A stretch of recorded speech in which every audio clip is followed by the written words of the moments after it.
இன்னைக்கு திராவிட கட்சிகள் பேசக்கூடிய அதே சித்தாந்தத்தை தான் விஜய் அவங்க பேசுறாங்க. புதிதாக எதுவும் இல்லை. அக்டோபர் 28க்கு பிறகு விஜய் அவர்கள் எத்தனை முறை வெளியே வந்திருக்கிறாங்க நீங்களே சொல்லுங்க.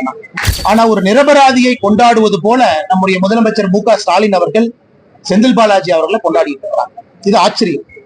இப்போது புதிய அறிமுகம் ஆச்சி ஹோட்டல் சாம்பார் 50 கிராம் ரூபாய் 20 மட்டுமே.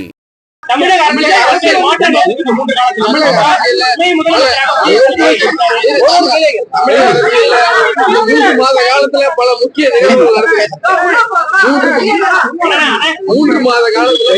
நிகழ்வுகள் தமிழக அரசியல் நடந்திருக்கு. குறிப்பா துணை முதலமைச்சரா உதயநிதி ஸ்டாலின் பொறுப்பேற்றிருக்கார். விஜய் புதிய அரசியல் கட்சியை தொடங்கி இருக்கார். பாஜக உள்ளிட்ட பல அரசியல் கட்சிகளை விமர்சனம் பண்ணியிருக்கார். உங்களோட பார்வை? இந்த 3 மாத காலம் தமிழக அரசியல் நிறைய மாற்றங்கள் ஏற்பட்டிருக்கிறது. உண்மைதான். ஒரு பெரிய நடிகர் தன்னுடைய உச்சத்தில் இருக்கக்கூடிய இடத்திலிருந்து அரசியலுக்குள்ள கால் பதிக்க வேண்டும் என்று நடிகர் விஜய் அவங்க வந்திருக்கிறாங்க. அப்பொழுதும் சொன்னேன், இன்னைக்கு சொல்றேன், அவர்களை வரவேற்கின்றோம். காரணம், அவர் வந்திருக்கக்கூடிய ஒரு நோக்கம் மக்களுக்கு நல்லது செய்யணும்னு நினைக்கிறாங்க. அதே நேரத்துல நிறைய விஷயங்கள் எடுத்து பேசி இருக்கிறாங்க. வருகின்ற காலத்துல எப்பொழுதெல்லாம் அதை பற்றி பேச முடியுமோ பேச வேண்டுமோ நாங்க பேசுறோம். இந்த முதல் மாநாட்டுல நிறைய விஷயங்களை வச்சிருக்கிறாங்க. அதுக்கு பாரதிய ஜனதா கட்சியினுடைய தலைவர்கள் எல்லோரும் கூட எதற்கெல்லாம் பதில் சொல்ல வேண்டுமோ பதில் சொல்லி இருக்கிறாங்க. அக்டோபர் 28ஆம் தேதிக்கு பிறகு இன்னைக்கு நடிகர் விஜய் அவர்கள் மறுபடியும் 2-3 நிகழ்ச்சியில பங்கேற்றிருக்கிறாங்க. அவர் ஆக்டிவ் பாலிடிக்ஸ் வரும் பொழுது அவருடைய கருத்துக்கள்லாம் வைக்க ஆரம்பிக்கும் பொழுது பாரதிய ஜனதா கட்சியும் எங்களுடைய கருத்துக்களை மக்கள் முன்னாடி வைப்போம். அதனால் நிச்சயமாக வரவேற்கின்றோம். மக்களுக்கு ஒரு one more opportunity, one more choice. அதனால் அடுத்த ஒரு ஆண்டு காலம் எப்படி இருக்கும் என்பதை தமிழக மக்கள் தீர்மானிக்க போறாங்க, நிர்ணயிக்க போறாங்க. அதே நேரத்துல திரு உதயநிதி ஸ்டாலின் அவர்கள் தமிழகத்தினுடைய துணை முதல்வராக பொறுப்பேற்றிருக்கிறாங்க. ஒரு வேகமான வளர்ச்சி கட்சிக்குள்ள எம்எல்ஏ ஆனாங்க. அதன் பிறகு உடனடியாக அமைச்சர் ஆனாங்க. அதன் பிறகு இன்னைக்கு துணை முதல்வராக இருக்கிறாங்க. அதையும் பொறுத்திருந்து பார்க்கணும். ஏன்னா பாரதிய ஜனதா கட்சி தொடர்ந்து வைக்கக்கூடிய குற்றச்சாட்டு, திராவிட கட்சிகள் குறிப்பாக இதுல திராவிட முன்னேற்ற கழகம் எப்பொழுதும் ஒரு குடும்பத்தை சார்ந்து இருக்கு. வெளியிருந்து வரக்கூடிய டேலண்ட் அது குறைஞ்சிருச்சு. டேலண்ட் பூல் குறைய குறைய ஒரு குடும்பத்தை சார்ந்து இந்த கட்சி தன்னை நடத்தி கொண்டிருக்கிறது தொடர்ந்து வைக்கக்கூடிய குற்றச்சாட்டு இன்னைக்கு அவங்க உண்மைன்னு சொல்லியிருக்கிறாங்க. அதே போல உதயநிதி ஸ்டாலின் அவருடைய செயல்பாடு வருகின்ற காலத்துல துணை முதல்வராக எங்கே அவரை விமர்சிக்க வேண்டுமோ நிச்சயமாக விமர்சிப்போம். நன்றாக செயல்பட்டால் நிச்சயமாக பாராட்டுவோம். அதே நேரத்துல மூன்றாவது இன்னொன்னு பாத்தீங்கன்னா, பாரதிய ஜனதா கட்சி அகில இந்திய அளவுல ஹரியானால ஒரு பெரிய வெற்றியை பெற்றிருக்கிறது. மகாராஷ்டிரால ஒரு சரித்திரம் காணாத ஒரு வெற்றியை பெற்றிருக்கிறது. அதுவும் கூட ஒரு நார்த் ஸ்டேட், ஒரு சவுத் ஸ்டேட், இரண்டும் ஒரு மிக முக்கியமான ஒரு விஷயம். அதுவும் லோக்சபா தேர்தல்ல மகாராஷ்டிரால நாம் வாங்கியிருக்கக்கூடிய எம்பிக்களை பார்த்தீங்க, இன்னைக்கு அசம்பிளில நீங்க பார்த்திருக்கீங்க. அது அப்படியே மாறி களம் மாறி இருக்கிறது. ஹரியானால நாம் வாங்கியிருக்கக்கூடிய எம்பியை பார்த்தீங்க, இன்னைக்கு லோக்சபா பார்த்தீங்க, இன்னைக்கு அசம்பிளி பாக்குறீங்க. இதெல்லாம் கூட இந்திய அளவுல பாரதிய ஜனதா கட்சி இன்னும் வலிமையாக எல்லா மாநிலத்திலும் கூட முதன்மை கட்சியாக இருக்கிறது என்பதை மறுபடியும் ஊர்ஜிதம் செய்திருக்கின்றோம். அதே நேரத்துல ஒரு பெரிய ஒரு 3 மாத காலமாக இந்தியா முழுவதும் கோடிக்கணக்கான தொண்டர்கள் பாரதிய ஜனதா கட்சியில தன்னை உறுப்பினராக இணைத்திருக்கின்றார்கள். தமிழகத்திலும் பெரிய எண்ணிக்கையில் இணைந்திருக்கிறாங்க. இப்ப அமைப்பு தேர்தல் ஆரம்பமாயிருக்கு. இந்தியாவில இன்னைக்கு ஜனநாயக கட்சியாக இருக்கக்கூடிய ஒரே கட்சி பாரதிய ஜனதா கட்சி. உறுப்பினர்கள் இணைந்த பிறகு ஒரு கட்டத்திலும் தேர்தல் நடத்தி கிளை தலைவரிலிருந்து மாநில தலைவர் வரை தொண்டர்களால் தேர்ந்தெடுக்கப்பட்டு அதன் பிறகு தேசிய தலைவர் தேர்ந்தெடுக்கப்படுறாங்க. இதெல்லாம் பாரதிய ஜனதா கட்சி எல்லா அரசியல் கட்சிகளுக்கு முன்பு ஒரு பாடத்தை சொல்லி இருக்கின்றோம், சொல்லிக் கொண்டிருக்கின்றோம். ஒரு உண்மையான ஜனநாயக கட்சி. இதெல்லாம் அந்த 3 மாத காலத்துல மக்கள் முன்னாடி இருக்கலாம். விஜயனுடைய அந்த அரசியல் வருகை என்பது பாஜகவுடைய அந்த அரசியல் வியூகத்துக்கு பாதிப்பு, ஓட்டு வங்கியை பாதிப்பு. ஆனா நான் ஏற்கனவே சொன்னது போன அரசியல்ல வெளியே யார் என்ன நினைக்கிறாங்க, எப்படி வர்றாங்க, என்ன பேசுறாங்க, அது உங்க கண்ட்ரோல் இல்லைங்க.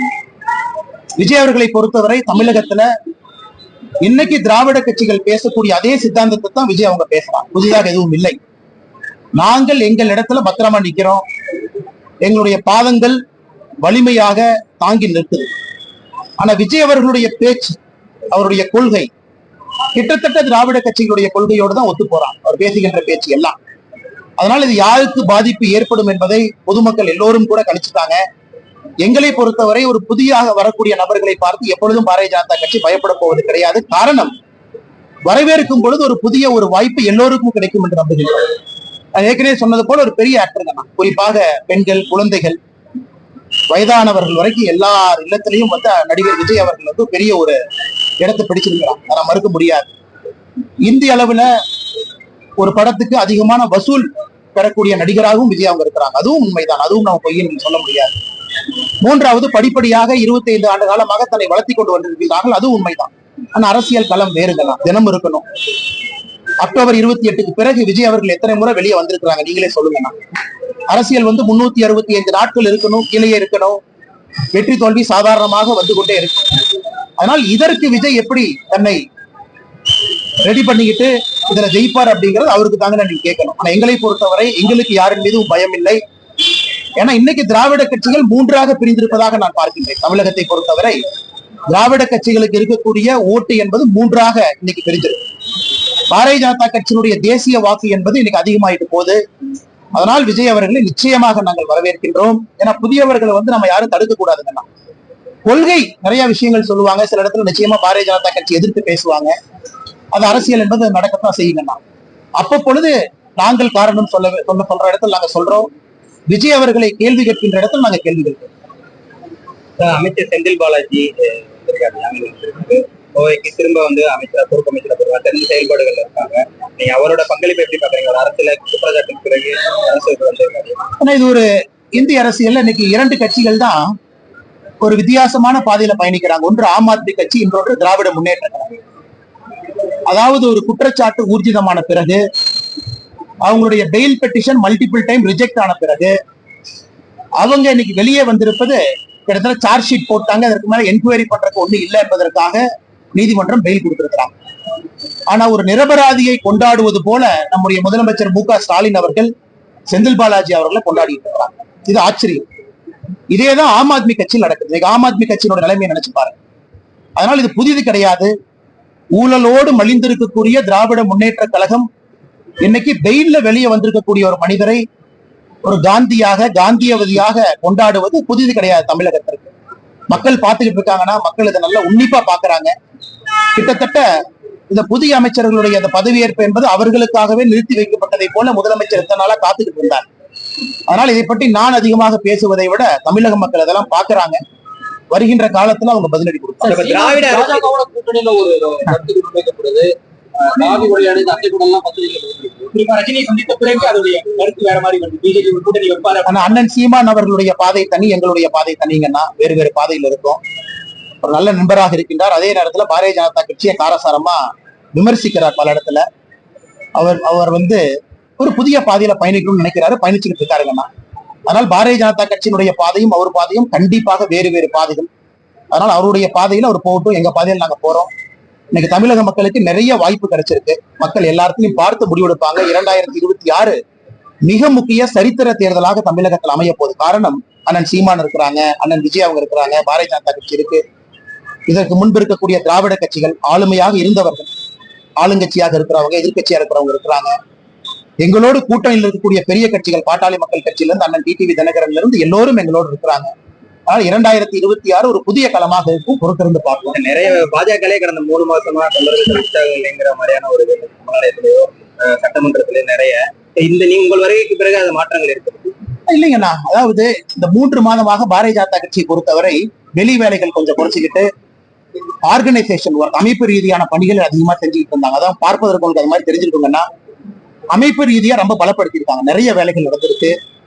குறிப்பாக நம்முடைய மூத்த தலைவர்கள் எல்லோரும் முன்னின்று அமைப்பு ரீதியாக புதிய தொண்டர்கள் உற்சாகத்தோடு வரவேற்றிருக்காங்க. உண்மையை சொல்ல வேண்டும் என்றால், ஒரு கட்சியினுடைய நம்பர் நான் சொல்லக்கூடாதுங்கன்னா, பாரதிய ஜனதா கட்சி தமிழகத்துல கடந்த 2010 இருந்து ஒரு 5 ஆண்டு காலமும் நம்ம கிட்ட எவ்வளவு மெம்பர்ஷிப் இருப்பாங்க, அந்த ரேஷியோ நீங்க பாத்தீங்கன்னா இன்னைக்கு 8 மடங்கு வளர்ந்துருக்கு. இதற்கு முன்பு இருந்த மெம்பர்ஷிப் இன்னைக்கு 8 மடங்கு வளர்ந்துருக்கு.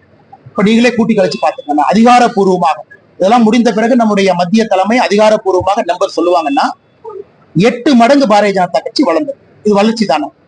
அதெல்லாம் இந்த 3 மாத காலமாக எல்லாத்தையும் சேர்த்திருக்கிறாங்க. ஆமாம், நான் கிளம்பி போறதுக்கு முன்னாடியே நம்முடைய தலைவர்கள் எல்லோரும் இணைந்து 1 கோடி என்கின்ற ஒரு பெரிய டார்கெட்டை வச்சோம். 1 கோடி தெரியும் எங்களுக்கு. 1 கோடி என்பது திராவிட கட்சிகள் சொல்லுவாங்க. எங்கிட்ட 1 கோடி பேர் உறுப்பினர் இருக்கிறாங்க. பாரதிய ஜனதா கட்சியும் 1 கோடியை நோக்கி செல்ல வேண்டும் என்பதற்காக வைத்தோம். கிட்டத்தட்ட நாங்க மனசுல என்ன நினைச்சோமோ அதை நோக்கி வந்துகிட்டு இருக்கோம். ஆனால் அதிகாரப்பூர்வமாக இந்த பணிகள் எல்லாம் நடந்து முடிந்த பிறகு உங்களுக்கு அதிகாரப்பூர்வமான எண்ணிக்கையை நான் கொடுக்கிறோம். ஏன்னா பாரதிய ஜனதா கட்சி மத்த கட்சி மாதிரி வெறும் நம்பரை மட்டும் சொல்ற கட்சி இல்லைங்கண்ணா. ப்ராப்பரா ஆர்கனைஸ்டா ஒரு மாவட்டத்திற்கு எவ்வளவு பேரு, மிஸ்டு கால் எவ்வளவு பேர் வந்தாங்க, எத்தனை பேர் வெரிஃபைன்னு சொல்லுவோம்.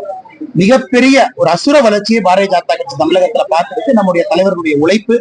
அதனால் நிறைய அமைப்பு வேலைகள் நடந்திருக்கு. பெரிய ஒரு மகிழ்ச்சி, மிகுந்த சந்தோஷம். புயல் பாதிப்பு சென்னை உள்ளிட்ட வட ஆனா இது ஒரு ரொம்ப ஒரு துக்ககரமான விஷயங்கன்னா, இன்னைக்கு புயலினுடைய பாதையில சென்னை தொடர்ந்து வர ஆரம்பித்திருக்கிறது. ஒண்ணு குளோபல் வார்மிங், நிறைய உற்பத்தி ஆகக்கூடிய புயல் இன்னைக்கு சென்னை டெல்டா பகுதி, இந்த பகுதியிலிருந்து கடந்து ஆந்திராக்குள்ள போயிட்டு இருக்கு. இது தொடர்ச்சியாக ஆண்டுக்கு 2 முறை பார்க்க ஆரம்பிக்கின்றோம். இன்னொரு பக்கம் பாத்தீங்கன்னா, நம்முடைய தட்பவெப்ப நிலை ரொம்ப அதிகமாயிருக்கு. அதனால் முதலமைச்சர் அவர்கள் மிக முக்கியமாக செய்ய வேண்டியது, இன்னைக்கு சென்னையினுடைய தன்மை மாறிவிட்டது. நான் இந்த நேரத்தில் அரசியல் பேசுவதை விட ஒரு ஆக்கப்பூர்வமான ஒரு விஷயத்தை பாரதிய ஜனதா கட்சியாக சொல்ல வேண்டும் என்று நினைக்கின்றேன். முதலமைச்சர் அவர்கள் உடனடியாக இந்த குளோபல் வார்மிங், இதன் மூலமாக தமிழகத்துல நிறைய பகுதிகள் இன்னைக்கு டிசாஸ்டர் ப்ரோன் ஏரியாவாக மாற ஆரம்பிச்சிருக்கு. டெல்டா பகுதி இன்னைக்கும் பாத்தீங்கன்னா ஆயிரக்கணக்கான ஏக்கர் நிலத்துல வெள்ள பாதிப்பு, பயிர் சேதம். சென்னையை பொறுத்தவரை மின்சாரம் தாக்கி இறந்திருக்கிறாங்க, வீடுகள் சேதம் அடைஞ்சிருக்கு. 2-3 நாட்கள் நம்முடைய இயல்பு வாழ்க்கை பாதிக்கப்பட்டிருக்கு. ஒரு நாள் நீங்க ஏர்போர்ட்டை க்ளோஸ் பண்ணீங்கன்னா எவ்வளவு ப்ரொடக்டிவிட்டி லாஸ் பாருங்க. ஒரு நாள் நீங்க ரயில்வே ஸ்டேஷன் எடுத்தா எவ்வளவு ப்ரொடக்டிவிட்டி லாஸ் பாருங்க. மக்கள் வேலை செய்யணும், அவ்வளவு லாஸ். இதனாலேயே தமிழகத்திற்கு வரக்கூடிய நிறைய FDI ஹைதராபாத் நோக்கி போகுது. அங்க புயல் தாக்குதல் இல்ல, எதுவுமே இல்லை அப்படின்னு. அதனால் முதலமைச்சர் அவர்கள் உடனடியாக ஒரு உயர்மட்ட சயின்டிபிக் குழு அதை போட்டுங்கன்னா ப்ரிப்பரேஷன் ஆரம்பிக்கும். அடுத்தது போல் நடக்கும், அது தடுக்க முடியாதுங்கன்னா அதற்கு சென்னை தன்னை எப்படி தயார்படுத்திக் கொள்ள வேண்டும் என்பது இன்னைக்கு காலத்தினுடைய கட்டாயம். இதை முதலமைச்சர் செய்யணும். இப்போது புதிய அறிமுகம் ஆச்சி ஹோட்டல் சாம்பார் 50 கிராம் ரூபாய் 20 மட்டுமே.